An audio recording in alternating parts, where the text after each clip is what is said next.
మొలంగూర్ పశు వైద్యశాల వైద్య అధికారి వి మాధవరావు సేవలు అభినందనీయమని పశుసంవర్ధక శాఖ కరీంనగర్ అసిస్టెంట్ డైరెక్టర్ ఈ వినోద్ కుమార్ అన్నారు. బుధవారం శంకరపట్నం మండలంలోని మొలంగూర్ పశు వైద్యశాలను అసిస్టెంట్ డైరెక్టర్ వినోద్ కుమార్ ఆకస్మికంగా తనిఖీ చేసి రికార్డులను పరిశీలించారు. ఈ సందర్భంగా అసిస్టెంట్ డైరెక్టర్ వినోద్ కుమార్ మాట్లాడారు.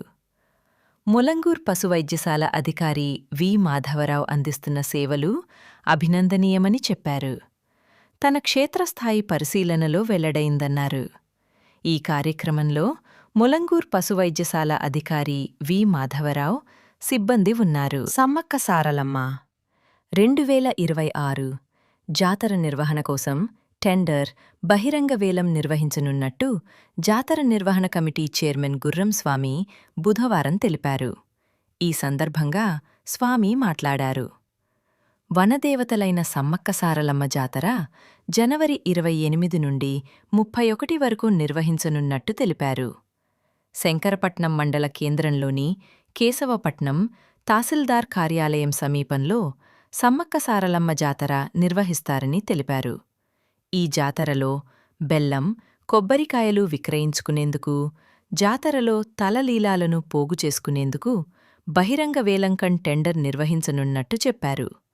డిసెంబర్ 22వ తేదీన కేశపట్నం గ్రామ పంచాయతీ కార్యాలయంలో నిర్వహిస్తామని ప్రకటించారు. తిమ్మాపూర్ మండలం మహాత్మానగర్ సర్పంచ్గా రజక ముద్దుబిడ్డ ప్రజాసేవకుడు పొన్నాల సంపత్ ఎన్నికైన సందర్భంగా జిల్లా రజక సంఘం అధ్యక్షులు రాచకొండ నరేష్ ఆధ్వర్యంలో బుధవారం ఘనంగా సన్మానించారు.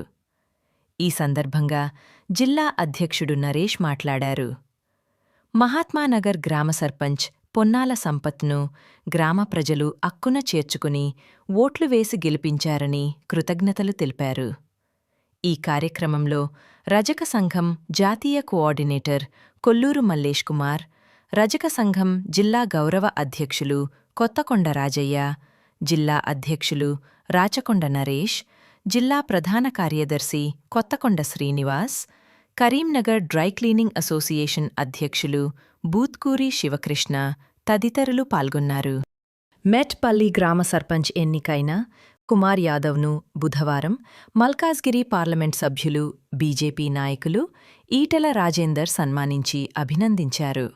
ఈ సందర్భంగా కుమార్ యాదవ్ మాట్లాడారు. తనను అత్యధిక మెజారిటీతో గెలిపించిన ఓటర్లకు కృతజ్ఞతలు తెలిపారు. ఈ సందర్భంగా ఈటెల రాజేందర్ శాల్వాలతో సన్మానం చేసే అభినందించినట్లు కుమార్ యాదవ్ తెలిపారు.